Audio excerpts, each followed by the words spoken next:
Hi hello welcome back to my channel. അപ്പോൾ ഇന്ന് നമുക്ക് നല്ലൊരു സിമ്പിളായിട്ടുള്ള പലഹാരത്തിൻ്റെ റെസിപ്പിയാണ് കേട്ടോ.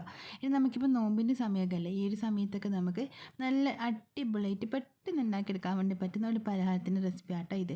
നമുക്ക് നോമ്പ് തുറന്ന് കഴിഞ്ഞിട്ടോ ഇനി നോമ്പ് തുറക്കുന്ന സമയത്തൊക്കെ കഴിക്കാൻ വേണ്ടി പറ്റും. കറിയൊന്നും ആവശ്യമില്ല കേട്ടോ ഇത് കഴിക്കാൻ വേണ്ടിയിട്ട്.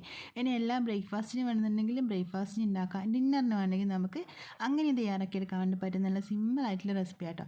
അപ്പോൾ ട്രൈ ചെയ്ത് നോക്കിയിട്ട് ഇഷ്ടമായില്ലേക്ക് സബ്സ്ക്രൈബ് ചെയ്യാനും ഷെയർ ചെയ്യാനും കമൻറ്റിനൊന്നും മറക്കരുത്. നമുക്ക് വീട്ടിലോട്ട് പോകാം. അപ്പോൾ നമ്മൾ ഈ ഒരു പലഹാരം ഉണ്ടാക്കിയെടുക്കുന്നത് അരിപ്പൊടി വെച്ചിട്ടാട്ടോ. അരി കുതിർത്തിയോ അരിക്കോ ഒന്നും ചെയ്യാതെ നമുക്ക് സിമ്പിളായിട്ട് ഒന്ന് മിക്സിയുടെ ജാറിലൊന്ന് അരിപ്പൊടി ഒന്ന് കറക്കിയെടുത്താൽ മതി കേട്ടോ. നല്ല അടിപൊളിയായിട്ടുള്ള പലഹാരം നമുക്ക് റെഡിയാക്കിയെടുക്കാൻ വേണ്ടി പറ്റും. അപ്പോൾ ഇതാ മിക്സിയുടെ ജാറിലേക്ക് നമ്മളിപ്പോൾ 2 ടേബിൾ സ്പൂണോളം തേങ്ങ ചേർത്ത് കൊടുത്തിട്ടുണ്ട്. ഇനി നമുക്ക് ആവശ്യമായിട്ടുള്ളത് അരിപ്പൊടി ആട്ടോ. ഒരു അര കപ്പോളം അരിപ്പൊടി എടുക്കുക. അപ്പോൾ നമ്മൾ അരിപ്പൊടിയുടെ അളവൊക്കെ കൂട്ടിയെടുക്കുന്ന സമയത്ത് തേങ്ങയുടെയും വെള്ളത്തിൻ്റെ അളവൊക്കെ കൂട്ടിയെടുക്കാൻ വേണ്ടിയിട്ട് ശ്രദ്ധിക്കാം കേട്ടോ. അപ്പം നമ്മളിതാ ഈ ഒരു മിക്സിയുടെ ജാറിലേക്ക് തേങ്ങ ഇട്ട് കൊടുത്തതിന് ശേഷം അതിലേക്ക് നമ്മളിതാ അരിപ്പൊടി ചേർത്ത് കൊടുക്കുന്നുണ്ട്. അപ്പോൾ നമ്മൾ പത്തിരിപ്പൊടി ആട്ടോ എടുത്തിട്ടുള്ളത്. നമ്മൾ സാധാരണ പത്തിരിയും ഒറോട്ടയൊക്കെ ഉണ്ടാക്കിയെടുക്കാൻ വേണ്ടിയിട്ട് എടുക്കുന്ന ആ ഒരു നൈസായിട്ടുള്ള അരിപ്പൊടി ഉണ്ടല്ലോ, അതാട്ടോ എടുത്തിട്ടുള്ളത്. അപ്പോൾ അതിതാ നമ്മൾ അര കപ്പോളം ഈ ഒരു മിക്സിയുടെ ജാറിലേക്ക് അങ്ങ് ഇട്ട് കൊടുത്തിട്ടുണ്ട്.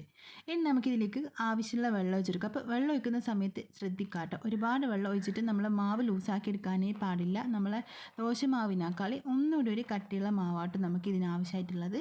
അപ്പോൾ ആദ്യം ഇതാ നമ്മൾ ഒരു കപ്പോളം വെള്ളം ഒഴിച്ചെടുക്കുന്നുണ്ട്. നമ്മൾ അരിപ്പൊടി എടുത്ത അതേ കപ്പിൽ തന്നെ ഒരു കപ്പോളം വെള്ളം ഒഴിച്ചെടുക്കുക. അതിനുശേഷം നമുക്ക് വേണമെന്നുണ്ടെങ്കിൽ നോക്കിയിട്ട് ഒരു ടേബിൾ സ്പൂണോളം കൂടിയും വെള്ളം ചേർത്ത് കൊടുക്കുക കേട്ടോ. നമ്മളെ പൊടിയുടെ അതനുസരിച്ചിട്ടാട്ടോ നമ്മൾ എടുക്കുന്ന പൊടി ചിലപ്പം ഒരുപാട് വെള്ളം ആവശ്യമുള്ളത് ഉണ്ടാവും, ചിലപ്പോൾ അധികം വെള്ളം വേണ്ടാത്ത പൊടികളും ഉണ്ടാവും.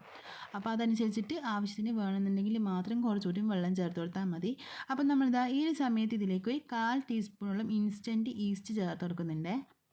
അപ്പോൾ ഇനി നമുക്ക് ഇതിലേക്കൊരു 1/4 ടീസ്പൂണോളം പഞ്ചസാര ചേർത്ത് കൊടുക്കാം കേട്ടോ. അതിനുശേഷം നമുക്കിതിലേക്ക് ആവശ്യത്തിനുള്ള ഉപ്പും കൂടി ചേർത്ത് കൊടുത്തിട്ട് ഒന്ന് കറക്കിയെടുക്കാം കേട്ടോ. നന്നായിട്ട് ഇങ്ങനെ അരച്ചെടുക്കേണ്ട ആവശ്യമൊന്നുമില്ല. നമ്മൾ ആ ഒരു തേങ്ങ ചേർത്തിട്ടുണ്ടല്ലോ, അത് ചെറുതായിട്ടൊരു തരിതരിപ്പോടെ അടങ്ങ് കിടന്നോട്ടെ കേട്ടോ. അപ്പോൾ അതുകൊണ്ട് തന്നെ ഒന്ന് കറക്കി എടുത്തിട്ട് ഒന്ന് എടുത്താൽ മാത്രം മതി. നന്നായിട്ട് അരച്ച് നമ്മൾ ദോശമാവൊക്കെ അങ്ങ് അരച്ചെടുക്കുന്ന പോലെ ഫൈനായിട്ട് അരച്ചെടുക്കേണ്ട ആവശ്യമില്ല കേട്ടോ. അപ്പം നമ്മൾ ഇതിലേക്ക് ഇപ്പം പഞ്ചസാരയും ഉപ്പൊക്കെ ചേർത്ത് കൊടുത്തിട്ടുണ്ട്. ഇനി ഒന്ന് കറക്കിയെടുക്കാം കേട്ടോ. അപ്പോൾ ഇപ്പോൾ ഇതാ നമ്മൾ അരച്ചെടുത്ത ആ ഒരു മാവിത നമ്മൾ പാത്രത്തിലേക്ക് ഒഴിച്ചു കൊടുക്കുന്നുണ്ട് കേട്ടോ.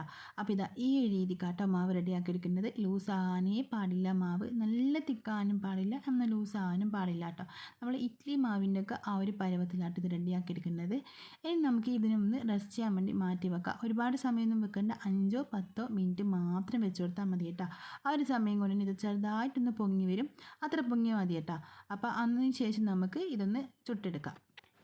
അപ്പോൾ ഇപ്പോൾ ഇതാ ഇതൊന്ന് ചെറുതായിട്ട് പൊങ്ങി വന്നിട്ടുണ്ട്. ഒരു 10 മിനിറ്റൊക്കെ കഴിഞ്ഞിട്ടുണ്ട് കേട്ടോ. ഒരുപാട് സമയം വെക്കേണ്ട ആവശ്യമേ ഇല്ല. നമ്മളിത് ചുട്ടെടുക്കുന്ന സമയത്ത് തന്നെ നമുക്ക് മനസ്സിലാവും നന്നായിട്ട് പൊങ്ങിയിട്ട് ആ ഒരു പുളിച്ച സ്മെല്ലൊക്കെ വരും കേട്ടോ ആ ഒരു സമയത്ത്.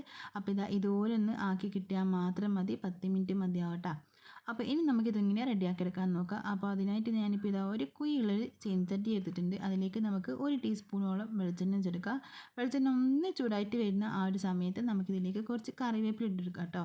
കുറച്ച് കറിവേപ്പിലയും ഇട്ടതിന് ശേഷം അതൊന്ന് ചൂടായിട്ട് വന്നതിന് ശേഷം നമുക്കിതിലേക്ക് 1 സ്പൂണ് മാവങ്ങ ഒഴിച്ച് കൊടുത്തിട്ട് അടച്ച് വെച്ചിട്ട് വേവിച്ചിട്ടെടുക്കാം കേട്ടോ. അപ്പോൾ ഈ ഒരു സമയത്ത് മീഡിയം ടു ലോ ഫ്ലെയിമിലേക്ക് ഇട്ടെടുക്കാൻ വേണ്ടി ശ്രദ്ധിക്കുക, അല്ലാന്നുണ്ടെങ്കിൽ അടിഭാഗം ആകെ അങ്ങ് കരിഞ്ഞു പോകും. അപ്പോൾ ഇതാ നമ്മളിതിലേക്ക് മാവ് ഒഴിച്ച് കൊടുത്തിട്ടുണ്ട്. ഇനി നമുക്കിതൊന്ന് അടച്ച് വെച്ചിട്ട് 1-2 മിനിറ്റ് ഒന്ന് കുക്ക് ചെയ്തെടുക്കാം കേട്ടോ. ആ ഒരു സമയം കൊണ്ട് നന്നായിട്ട് ഇത് വെന്തിട്ട് വന്നോളൂ. അപ്പോൾ ഇപ്പോൾ ഇതാ ഒരു 1-2 മിനിറ്റ് കഴിഞ്ഞിട്ടുണ്ട് കേട്ടോ. നന്നായിട്ട് പൊങ്ങി വന്നിട്ടുണ്ട്, നല്ലൊരു സ്മെല്ലൊക്കെ വരും കേട്ടോ. നമ്മൾ ആ ഒരു കറിവേപ്പിലേക്ക് ഇട്ട് കൊടുത്തത് കൊണ്ട് തന്നെ ആ ഒരു കറിവേപ്പില ഈ എണ്ണയിലേക്ക് എടുത്തിട്ട് നന്നായിട്ട് മൂത്തിട്ടുള്ള നല്ലൊരു സ്മെല്ലൊക്കെ വരും കേട്ടോ ഈ ഒരു സമയത്ത്. അപ്പോൾ ഇതാ ഇത് കുക്കായിട്ട് വന്നിട്ടുണ്ട്. നമുക്കൊന്ന് തൊട്ട് നോക്കിയാൽ തന്നെ മനസ്സിലാവും കേട്ടോ, നന്നായിട്ട് കുക്കായിട്ട് വന്നിട്ടുണ്ട്. ഇനി നമുക്കിത് എണ്ണയിൽ നിന്ന് മാറ്റി കൊടുത്തിട്ട് ബാക്കിയുള്ളതൊക്കെ ഇതുപോലെ തന്നെ അങ്ങ് റെഡിയാക്കിയിട്ടെടുക്കാം. അപ്പോൾ ഇപ്പോൾ ഇതാ നമ്മളെ സിമ്പിൾ ആൻഡ് ടേസ്റ്റ് ആയിട്ടുള്ള അടിപൊളിയായിട്ടുള്ള പലഹാരം റെഡി ആയിട്ടുണ്ട് കേട്ടോ. നമുക്കൊന്ന് വെറൈറ്റി ആയിട്ട് ഉണ്ടാക്കിയെടുക്കാൻ വേണ്ടി പറ്റുന്ന നല്ല ടേസ്റ്റി ആയിട്ട് കറിയൊന്നും ഇല്ലാതെ തന്നെ കഴിക്കാൻ വേണ്ടി പറ്റുന്ന നല്ലൊരു പലഹാരത്തിൻ്റെ റെസിപ്പി കേട്ടോ. ഇപ്പോൾ നമുക്ക് ഇനിയിപ്പോൾ നോമ്പിന് അത്താഴത്തിന് ഉണ്ടാക്കിയെടുക്കാനോ ഇനി രാവിലെയൊക്കെ നമുക്ക് കുട്ടിക്ക് സ്കൂളിൽ പോകുമ്പോൾ കൊടുക്കാനോ ബ്രേക്ക്ഫാസ്റ്റ് ആയിട്ടോ ഡിന്നറായിട്ടോ ഒക്കെ ഉണ്ടാക്കിയെടുക്കാൻ കറിയൊന്നും ആവശ്യമില്ല. അപ്പോൾ എന്തായാലും എല്ലാവരും ട്രൈ ചെയ്ത് നോക്കുക. ഇഷ്ടമായി ലൈക്ക് ചെയ്യാൻ സബ്സ്ക്രൈബ് ചെയ്യാൻ ഷെയർ ചെയ്യാനൊന്നും മറക്കല്ലേ.